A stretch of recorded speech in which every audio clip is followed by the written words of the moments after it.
Introduction and Navigation. Welcome to the PA3X video manual.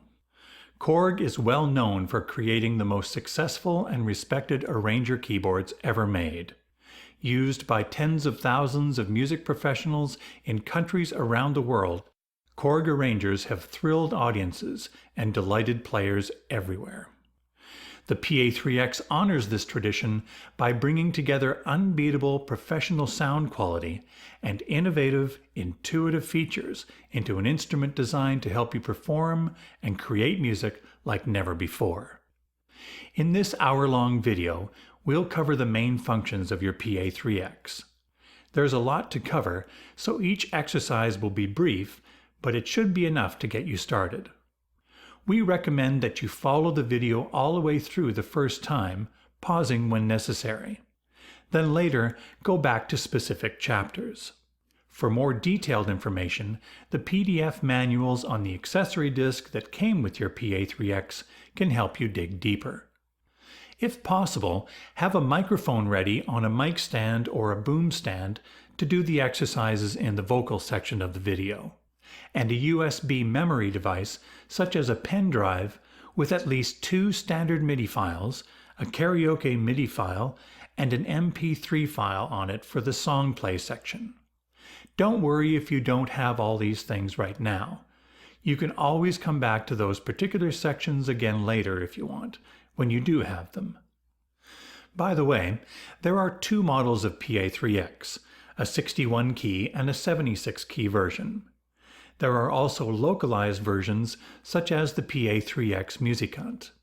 This video is applicable to all PA3X models. Okay, before we get started, let's restart the PA3X so we'll both be in the same place from the beginning. Reach around to the left rear and turn it off and then on. You'll notice that it doesn't completely power up, but the standby button on the top right is now lit. Press the standby button to complete the startup process. In future, you can keep the back power switch on and simply use the standby button to turn the PA3X on and off.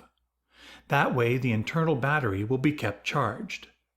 In fact, after you've plugged it in and turned on the power switch on the back, the standby button may start flashing. This means the internal battery is low, and you should keep the PA3X plugged in and the back power switch on until the switch stops flashing, indicating the battery is fully charged. It takes a minute or so to load all the necessary data in, like styles, sounds, etc., similar to when you start up a computer. While the data is loading, let's look at a few things on the top panel of the PA3X. Because this instrument is mainly designed for performance, there are many switches, knobs, and sliders on the top panel assigned to functions for immediate access. For now, let's get familiar with a few of the main ones. For example, the joystick, used to control different parameters of the sounds, and switches 1, 2, and 3, also used to control the sounds as well as other PA3X functions. The balance slider, used to adjust the balance between the sounds you are playing on the keyboard, these are called the real-time tracks, and the accompaniment sounds. For now, set this to the middle position. These 9 sliders can be used for different things by pressing the slider mode button. For example, to control the volumes of the individual sounds of the accompaniment and real-time tracks, adjusting the footages of the drawbar organ, or as 2 separate sets of completely assignable slider functions. To the right, you'll find the mode buttons for accessing the 4 basic functions of the PA3X: playing styles, playing songs, creating songs, and playing and editing individual sounds. Below the sliders are the 16 style select buttons. These are the 15 style element buttons used to trigger the intros, variations, fills, etc.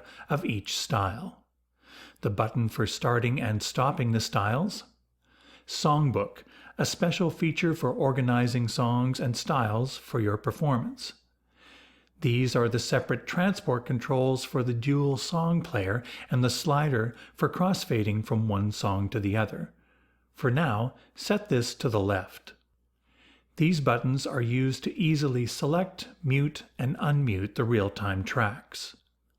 The Performance Select buttons to access your favorite real-time track settings. The mic setting knobs and switches for controlling your microphone and the voice processor harmonies and effects. The Help button that accesses the multi-language help system. The Value section containing the up and down buttons and dial. The Menu button that brings up the available edit pages on the screen. And the Exit button to return to the top page. The Color Touch screen, the heart of the PA3X interface. Below the screen are the 4 single-touch setting buttons, abbreviated as STS, for accessing real-time track settings saved with each style. Now that the PA3X has finished powering up, let me show you how to adjust the brightness of the display. Hold down the Menu button and turn the dial to adjust it to the setting that works best for you. It will retain that setting until you choose to adjust it again. Also, for the purposes of this video, Easy Mode needs to be off.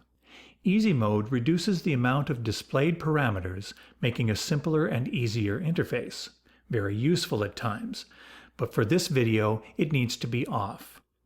Touch the small rectangle in the upper right corner of the screen to open the Page menu, like a drop-down menu on a computer.